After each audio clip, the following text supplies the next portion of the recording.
So we have Terry on the line. Terry, thank you so much for joining us this week. And I think we're going to have a lot of interest, and I'll have a lot of questions for you regarding self-directed IRAs. But first, why don't you give a little background of yourself? Because I know you've written a book. You've done quite a bit of real estate investing yourself, and then, of course, the self-directed IRA. Absolutely. Jack, thank you very much for having me on. I'm 59 years old, so if I gave you my whole story, it would take quite a while, but just the gist of it is I come from a real estate background. My dad was a builder all of my life, and when I got out of college, I went to work for a title company, so I know a little bit about that end of the business. And then originally, I bought debt on real estate. So here in New Mexico, we have a thing called a real estate contract. So probably over the 35 years I've done that, I bought in excess of 1,000 contracts on various properties. And then I've invested in some property myself. The business that keeps, put my kids through college and all that stuff is Sunwest Trust. And that is a self-directed IRA custodian. So I'm happy to talk about how buying real estate in your IRA works, or I'm happy to talk about buying debt, all those kinds of things. So just anything that you think your listeners might benefit from. Well, I think one of the things that interests me right off the bat is that debt, because and it could just be from me dealing with what I am personally right now with we've come out of the winter. I'm trying to get some fix and flips over the finish line. Mm-hmm. It's pretty stressful. So the concept of just investing in debt and removing some of the stress is kind of appealing. Can you tell me a little bit about that? Well, and I think I agree with you. You will remove some of the stress because, the people that are living in the property look at themselves as owners, and they are owners and will hopefully be owners at some point in time and not have any debt. But so you don't have to worry about fixing a leaky sink or a bad water heater or whatever, because the person that's paying you owns the property. But here in New Mexico, and I'm sure there's something similar, whether it be a note and mortgage or a deed of trust where you're from or where the listeners are from. But here in New Mexico, we have a thing called a real estate contract. And so years ago, I started, and probably your listeners haven't heard of this, but there used to be a thing called the classified ads in the newspaper. I don't know if you remember that or not. Yeah, I know. Classified ad that said I buy contracts. And so I worked at the title company all day, and then at night I'd come home and listen to the messages that I had of people trying to sell their contracts. And so basically what you do in that instance, just for people that may not understand it, is when you sell a property on a real estate contract, the seller acts as the bank. So under a normal situation, the buyer would go to a mortgage company and borrow money and give the seller a big chunk of cash, and the seller's done with it. Mm-hmm. But in a situation where you have owner financing, the seller decides to act as the bank and take a reasonable down payment and then get monthly payments and an interest rate, which is sometimes a great idea for a seller, depending on their situation. But what I find then is 2 or 3 years down the road, that $500, $700 a month they're getting just gets spent, and they don't really know where it went. And now they need a larger chunk of money to go do something. Unfortunately, a lot of times they need that to go buy some depreciating asset like a new car or something, which maybe not be a good decision. But that's when they would call me, and I would then look at the contract. And you look at like what property is securing the contract. Whenever you buy debt, like I do, my opinion is the first thing you need to do is look at the property and see if you're willing to own it, because there's a chance that you might own it. Right. And I can't say that I've always made the right decision. I've ended up owning some properties that I didn't really like. Sure. But you should look at that, and then you look at the payment history on the note itself. Are they paying the payments well? How long the payment history's gone? How big of a down payment they made originally, and was that down payment actually cash is important. But then that note, and the interesting thing to me that a lot of people may not understand is, I may have a note that you owe me $100,000 on, but if I go to sell that and you're paying me, let's say $1,000 a month for however long it takes, when I go to sell that, a buyer of that note is not going to pay me $100,000. They're going to discount that in order to get whatever kind of return they want. So in other words, if that note that I have with you is paying 6% interest, Mm-hmm. in order for me as an investor to buy that note and get maybe 12% interest, and I'm just throwing numbers out there, not exact, but I may only pay you $80,000 for that $100,000 note. Sure. Well, what happens then is I give you $80,000 that you can go do something with, and I then have the right to receive that $1,000 a month until the contract's paid off. Mm-hmm. So that's in a nutshell. I mean, I've been to 3-day seminars explaining this stuff over the years, but in the nutshell, that's how it works. And I've bought, probably 1,000 of those over the last 35 years. Sure. So how do you find these people willing to sell them? You said basically an ad in the newspaper, but I mean, there's got to be, over the course of your time here now, I'm guessing you've found better ways to source those type of opportunities. Yeah, well, the ad in the newspaper doesn't work anymore, and to be honest with you, I'm not sure how you would find those nowadays. I can tell you what has worked for me. I own an escrow company, which is the place that services those. We accept payments from buyers and send them to sellers. So we solicit those sellers every month to buy their contracts. And so a lot of times they'll just call us. I've been in the business for so long that the real estate community around town knows that I buy them. So if they hear about something, that somebody that wants to sell one, they refer them to me. Mm-hmm. So I would say, like, someone who's wanting to get started in this business, in doing that now, the best thing to do would be make contact with a lot of realtors and just let them know, hey, if you have sellers that carried owner financing that want out of that now, I'm a guy to talk to. Sure.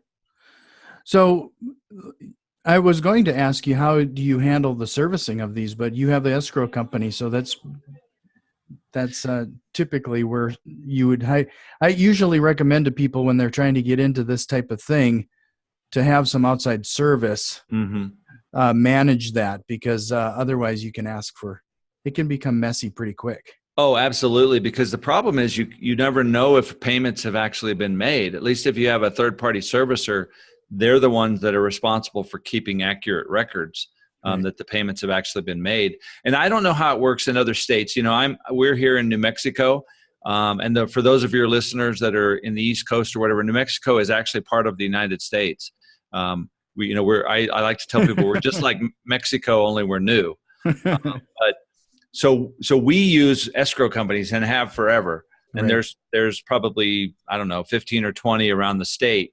But I know a lot of states don't necessarily use them. So in those instances, you have to depend on maybe canceled checks, or, you would probably want to get some verification from the buyer that the balance is actually what they say, what the seller says it is, and those kinds of things. It makes it very easy if you have a third party managing those payments. It makes it much easier, but it could still be done even if you don't. It's just a little more work. And again, when I buy contracts, and I keep calling them contracts, but note and mortgage, whatever it happens to be. Yeah.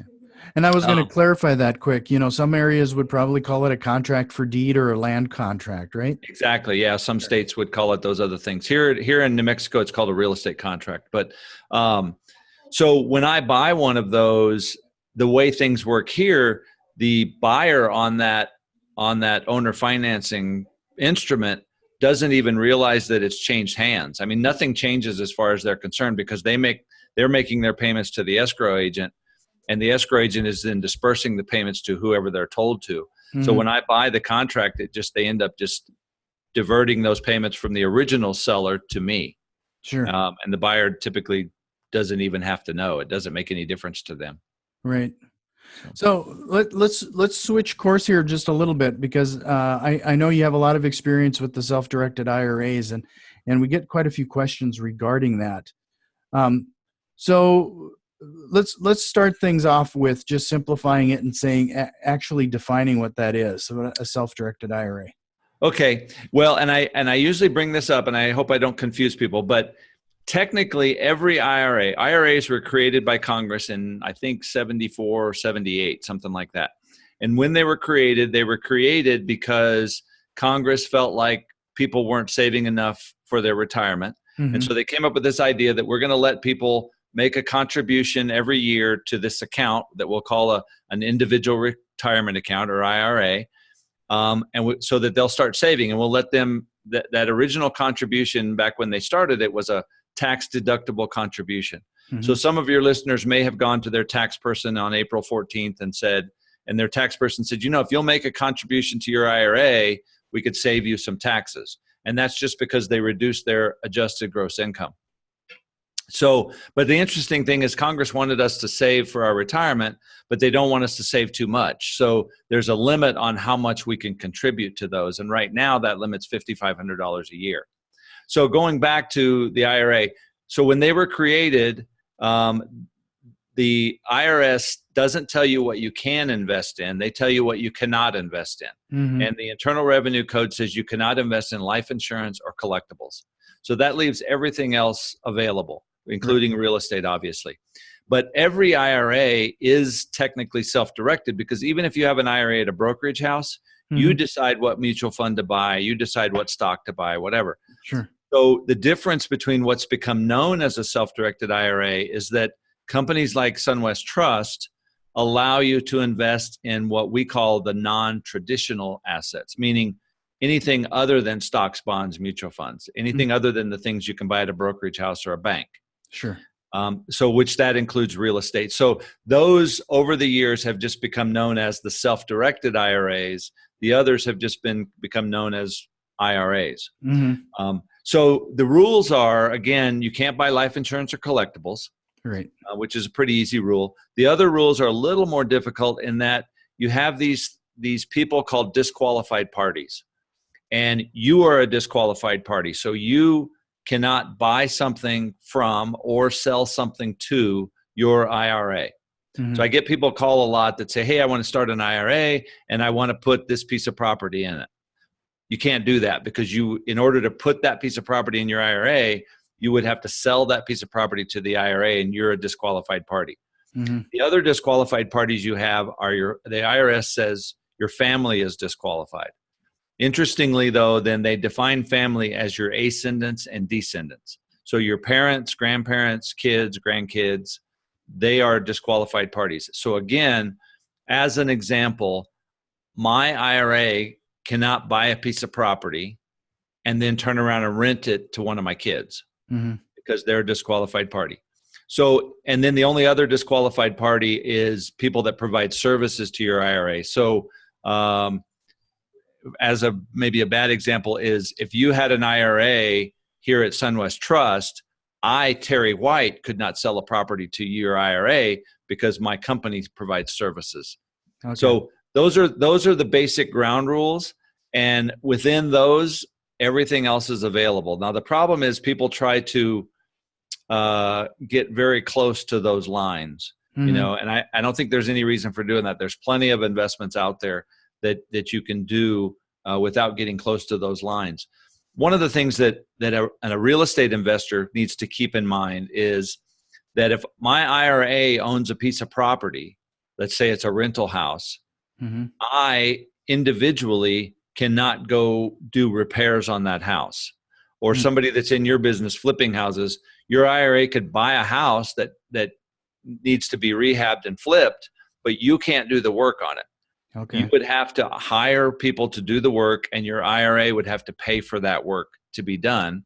And then when the house sold, all of the proceeds from that house have to go back into the IRA. Okay. Sure. Was that a good example? Yeah. No, thanks for that clarification, because I think there's a lot of, it's almost a Wild West when some people think of this self-directed IRA. And I've actually heard a lot of people say to make sure that it is checkbook accessible. Well, and that's a whole nother thing, and I can explain that to you if you'd like me to. Sure. They call it a checkbook control IRA, mm-hmm. or you might hear it called an IRA LLC. And what that means is you form an LLC, you have someone form an LLC for you, mm-hmm. and then you instruct your custodian to purchase to have your IRA purchase all the membership units of that IRA. Mm-hmm. I mean, of that LLC. I get my acronyms mixed up here sometimes. But, and then you have the IRA name you as the manager of the LLC, but you're an unpaid manager and you're not a manager member. You're just a manager. The only member is the IRA. Okay. And then you can go to a bank and set up an account for the LLC, and that's where you have the checkbook control. So then when you go to buy a piece of real estate, you can sign the purchase agreement as the manager of the LLC, and you can write checks out of the LLC as the manager of that LLC. Okay. So it removes you a little bit from the LLC, from the IRA, but the main thing to keep in mind that sometimes people forget, or maybe they're misled by some of the things you see on the internet, but by having the IRA purchase all the membership units of the LLC, you're not avoiding any of the rules that apply to the IRA.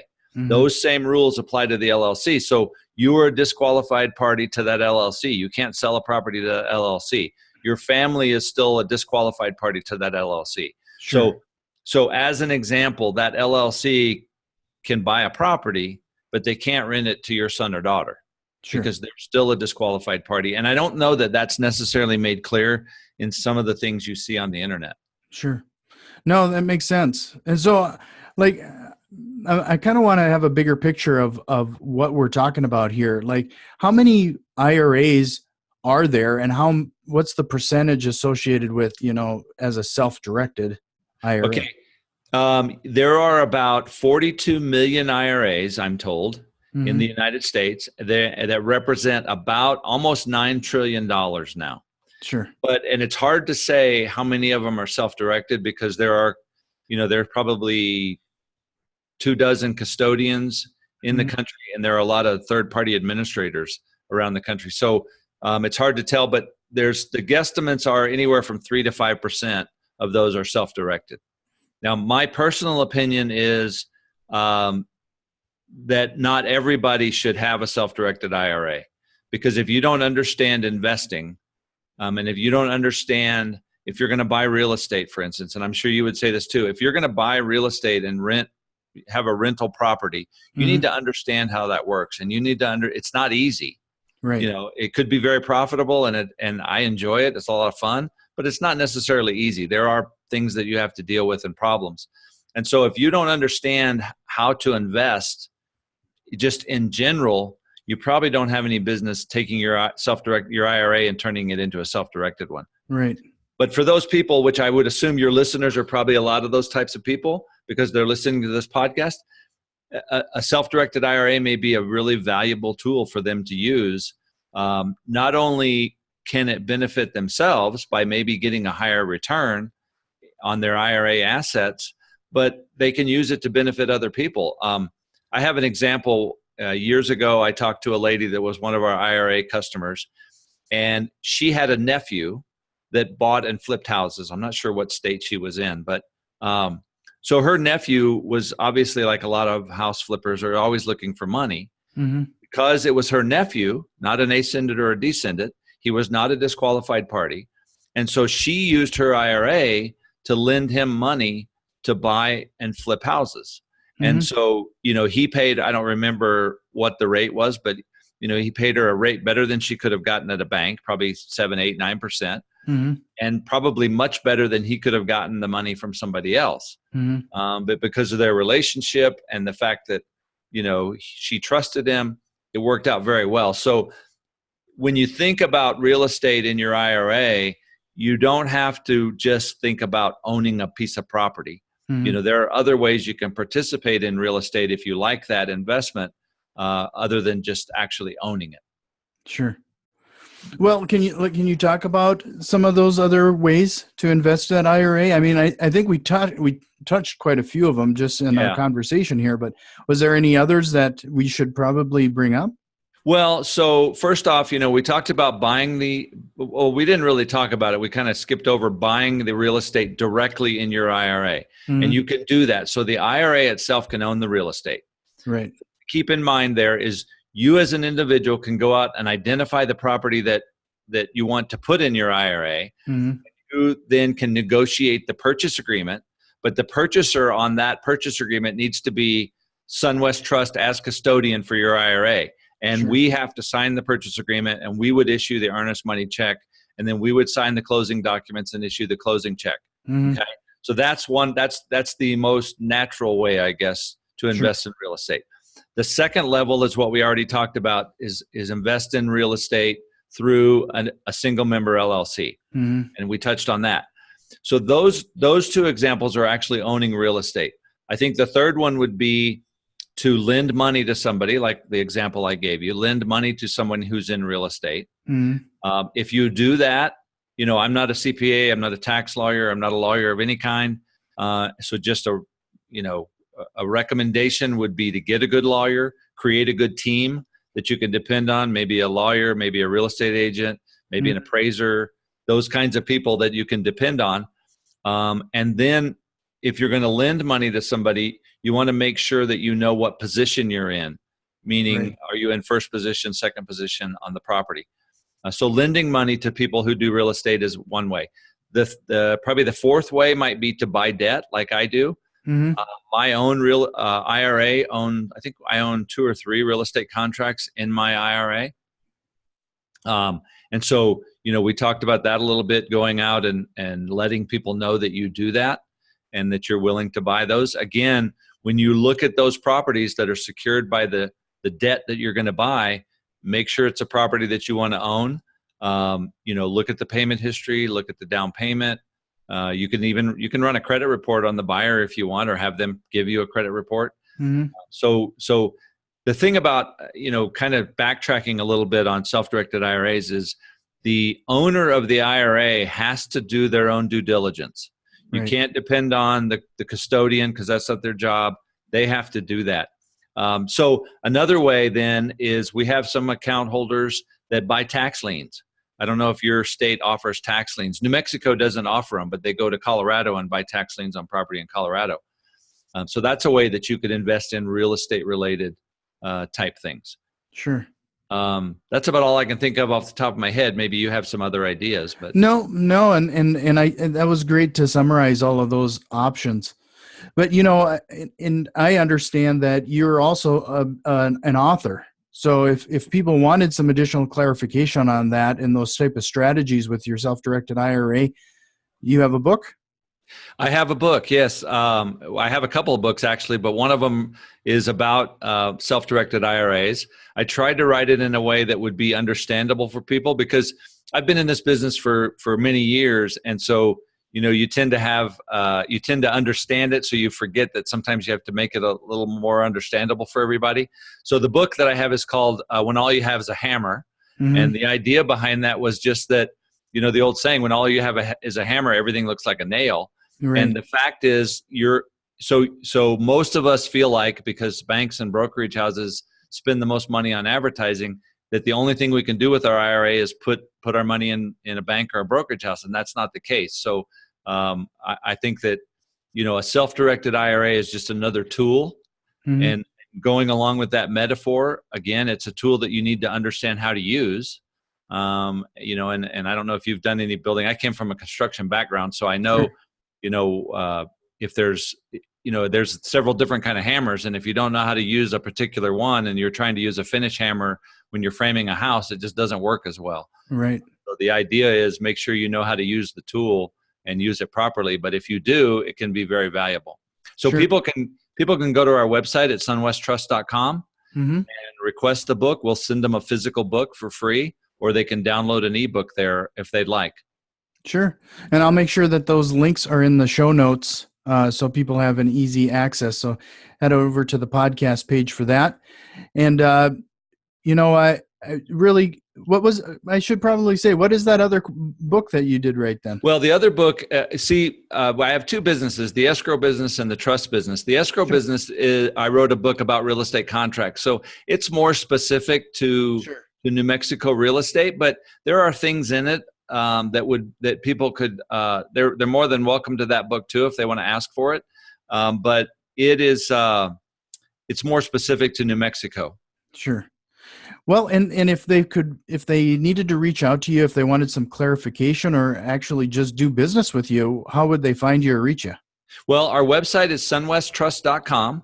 And there we have a contact us page. If they will go there and put in that they heard me on your podcast and stuff, I will I will contact them back directly. Okay. They can also call me. I've given out my direct phone number here is 505-938-3809. I will tell you that I probably won't answer when you call, but I'll always call you back. I don't like to sit at my desk, and these podcasts that I do are probably the longest time that I sit at my desk at any stretch of time. The other thing that I can encourage people to do is we have a YouTube channel called Sunwest IRA. Sure. So if they go there, I've got over 250 videos that talk about various aspects of self-directed IRAs, including buying real estate, buying trust deeds, buying debt, those kinds of things. So they can go there. They're short videos, 5 to 7 minutes, so they don't take up a lot of your time. Sure. And you can kind of look through there and find the ones that are most valuable to each person. Well, Terry, this was a great conversation. I really appreciate your time, and I'll make sure that we include all your show notes, the links in the show notes, and if there's anything we can do to help, please let us know. Jack, the main thing you can do to help is just send business. I'd be more than happy to answer questions, even if people just have questions and they're not going to send us business. I'd be happy to visit with them. I always enjoy meeting new people. So, well, I appreciate it. Thanks, Terry. Great. Thank you, Jack.